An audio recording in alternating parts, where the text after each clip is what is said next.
तुम भले ही कितना ज़्यादा ज्ञानी क्यों ना बन जाओ, लेकिन इस एक बीमारी को ना ख़त्म करने में तुम्हारी हालत ख़राब हो जाएगी। ये बीमारी है लोगों की, समाज की। जब तुम पैदा हुए थे ना, तब से इन्हीं लोगों के बीच में ही तुम्हारा दिमाग डेवलप हुआ है। तो जो लोगों की बताई गई बातें हैं, जो लोगों की बताई गई चीज़ें हैं, वो तुम्हारे दिमाग के अंदर ना बहुत ही ज़्यादा रूटली इम्प्लांटेड है। भले ही ऊपर ऊपर से कितना भी कहो कि समाज से मुझे फ़र्क नहीं पड़ता, समाज ये समाज वो, मैं अपने फ्री माइंडेड रहता हूँ, ठीक है, लेकिन फिर भी तुम ना वो जो जड़ से ख़त्म करने वाली चीज़ होती है, वो काम करने में तुम्हारी हालत ख़राब हो जाएगी एंड बहुत लंबा प्रोसेस लगेगा वो चीज़ करने में तुम्हें। अब यहाँ पर तुम में से बहुत लोगों को ना जो चीज़ें मैं बता रहा हूँ ना, ये प्रॉब्लम तुम्हें प्रॉब्लम की तरह नहीं लग रहा होगा, ये तुम्हें प्रॉब्लम लग ही नहीं रहा होगा, ये तुम्हें ऑब्वियस सी बात लग रही होगी। बट जितने लोग भी अपने जीवन के अंदर इम्प्रूव करने की कोशिश करते हैं, जितने लोग भी अपने जीवन के अंदर एक्स्ट्रा ऑर्डिनरी करने की कोशिश करते हैं, ठीक है, या फिर जितने लोग भी इस प्यारे समाज को संतुष्ट करने की कोशिश करते हैं ना, उनको समझ आ रहा होगा कि ये प्रॉब्लम क्यों प्रॉब्लम है। देखो, जब मैं छोटा था ना, तो मैं बहुत ज़्यादा सवाल किया करता था। मतलब हर एक छोटी से छोटी चीज़ को खुद से सवाल करता था, बाहर किसी से नहीं। मैं हमेशा अपने मम्मी पापा को देखा करता था, वो हमेशा बस शिकायत किया करते थे। वो लोग इस तरीके से बात करते हैं जैसे लगता था कि उनके साथ कितना गलत हो रहा है। एंड या ऑब्वियसली गलत होता भी होगा, बट बात वो नहीं है। शिकायत इस वे में कि मैंने उसके लिए इतना किया तो वो मेरे बारे में ऐसा बोल रहा था। मतलब वो कह सकते हो कि मैं कोशिश कर रहा हूँ सामने वाले को खुश करने का, कि हाँ मेरे ये जो काम है ना, इस काम को देखकर वो इंसान पर्टिकुलर खुश हो जाए। बट वो होता नहीं था। मेरे मॉम डैड कुछ भी कर लें अपने जीवन के अंदर ना, जो उनसे नाराज़ रहता था वो हमेशा नाराज़ ही रहता था। एंड मैंने अपनी आँखों से देखा है कि मेरे फादर कितने शिद्दत से उस इंसान को खुश करने के लिए लगे हुए हैं, क्योंकि बहुत क्लोज़ रिश्ता था मेरे फादर का उनके साथ। सो नाम नहीं ले सकता, विवाद हो जाएगा। तो मैंने बहुत क्लोजली देखा है, बट वो सामने वाला इंसान ना हमेशा धोखा देता था। एंड मैं हमेशा क्यूरियस होकर इस चीज़ को अपने आप से पूछता था कि ऐसा क्यों कर रहे हैं। मुझे समझ आ गया था, बट एग्जैक्ट जो जवाब था मुझे बहुत टाइम बाद आगे आकर मिला कि असंतुष्ट होना ये सामने वाले की फितरत है, ये सामने वाले का गुण है, ठीक है। तो मैं भले ही अब सामने वाले के लिए कुछ भी करूं, मेरा इंटेंशन चाहे जैसा भी हो अच्छा करने का, लेकिन सामने वाला ना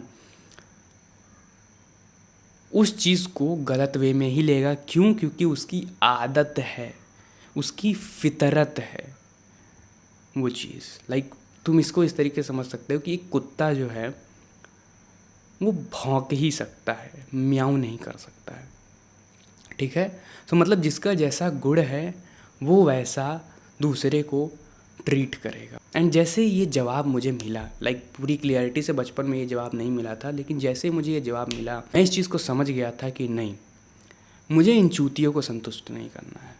ये चूतिए मेरे बारे में चाहे जो भी सोचे, सोचने दो। ये चूतिए मेरे बारे में जो भी बोले, बोलने दो। मैं बस इस चीज़ की पुष्टि करूँगा ना कि जो मैं कर रहा हूँ ना वो सही कर रहा हूँ। अब इसमें चाहे किसी को बुरा लगे, चाहे किसी को अच्छा लगे, मुझे इस चीज़ की कोई परवाह नहीं है, बस मैं सही हूँ।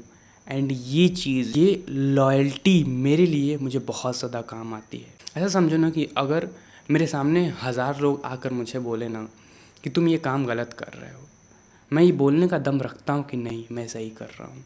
क्योंकि मैं उस चीज़ के अंदर ना जो डेप्थ है वो देख पाता हूँ। एंड जो आसपास के लोग हैं ना उस चीज़ के अंदर वो डेप्थ नहीं देख पाते हैं, वो बस सतही चीज़ों को देखकर जज करते हैं एंड बस चीज़ें बोल देते हैं, चीज़ें समझा देते हैं। मेरे सिचुएशन में मैं लॉयल था अपने साथ, मैं रिस्पॉन्सिबल था, मेरे साथ अच्छा हो रहा है, बुरा हो रहा है, जो भी हो रहा है। बट दिक्कत उन लोगों के लिए क्रिएट होती है ना जो लोग अपने साथ लॉयल नहीं रहते, जो लोग अपने साथ विश्वासघात करते हैं। एग्ज़ाम्पल के लिए मेरा एक प्यारा दोस्त है जो मेरा बेस्ट फ्रेंड था 12th क्लास के अंदर। होता क्या है कि वो अभी पढ़ाई कर रहा है, ठीक है, एक बढ़िया कॉलेज के अंदर। उसके मम्मी पापा उसको फ़ीस देते हैं एंड उसके मम्मी पापा उससे उम्मीदें लगाए बैठे हुए हैं। एंड ये आई थिंक हर बच्चे की कहानी है अगर अभी देखा जाए तो। उसको क्लियरिटी नहीं है कि वो क्या कर रहा है, बस वो कर रहा है। उसको क्लियरिटी नहीं कि उसे करना क्या है, बस वो किए जा रहा है। क्यों? क्योंकि मम्मी ने कहा है, पापा ने कहा है, समाज ने कहा है। अब इस चीज़ के बीच में फंस के ना दिक्कत क्या है ना मेरे दोस्त के साथ, जो उसे बोला गया है उस चीज़ के अंदर उसे तो इंटरेस्ट है नहीं, तो ना तो वो पढ़ाई कर पाता है अच्छे से, ना वो कोई सार्थक काम कर पाता है। तो बीच का क्या बचा? Time waste. उसका इंस्टाग्राम का स्क्रीन टाइम 8 घंटा है। Can you imagine? 8 घंटा ओनली इंस्टाग्राम। समाज की नज़र में तो वो तो अच्छा ही कर रहा है, उसके नज़र में तो वो अच्छा ही कर रहा है, उसके मॉम डैड की नज़र में तो वो अच्छा ही कर रहा है, बट रियलिटी जो है अगर तुम वो देखो ना तो वो कुछ नहीं कर रहा है। 1% भी वो प्रोग्रेस नहीं कर रहा है। अब यहाँ पर तुम देखो कि जब मेरा दोस्त बड़ा होगा ना तो वो किसको ब्लेम लगाएगा? समाज को ब्लेम लगाएगा, अपने मॉम डैड पे ब्लेम लगाएगा। एंड एक बार को मान लेते हैं वो ब्लेम लगा कर खुश भी हो जाएगा, लेकिन जीवन तो बर्बाद हो गया ना उसका, समय तो बर्बाद हो गया ना। अब क्या कर लेगा वो? अब क्या उखाड़ लेगा वो अपने जीवन के अंदर? दिक्कत यहीं पर क्रिएट होती है। तो यहाँ पर समझने वाली बात क्या है ना कि ये जो समाज का पार्ट हूँ मैं, ये चीज़ अच्छी है, पर जितनी अच्छी है उससे ज़्यादा ये घातक है। घातक क्यों है? क्योंकि ये तुम्हें रियलिटी से परे ले जाता है, तुम्हें रियलिटी से दूर ले जाता है। क्यों?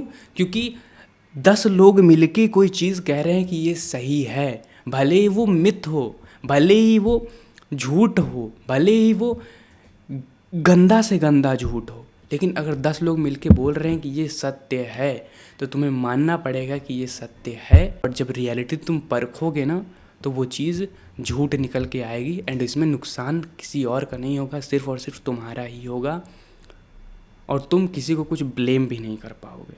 देखो, मैं ये नहीं कह रहा हूँ कि समाज का हिस्सा रहना गलत है, समाज से जुड़े रहना गलत है, नहीं। दिक्कत यहाँ पर ये है कि तुम उन चीज़ों को सत्य मान रहे हो, उन चीज़ों को सही मान रहे हो जो कि सही है नहीं, सही बताया जा रहा है। बस दिक्कत सारी यहीं से स्टार्ट होती है। बस तुम सच्चाई जानो, तुम समझो कि ये जो चीज़ है, जिस चीज़ को मैं फॉलो कर रहा हूँ, इस चीज़ के अंदर कितनी सच्चाई है। जब ये सच्चाई तुम जान लोगे तब तुम्हारे लिए चीज़ें करना आसान बन जाएगी। सो यार, आई होप तुम्हें वीडियो अच्छी लगी होगी। अगर तुम्हें ये वीडियो अच्छी लगी तो वीडियो को लाइक कर दो, चैनल को सब्सक्राइब कर दो ऐसी वीडियोज़ देखने। तब तक के लिए bye and try to improve your self.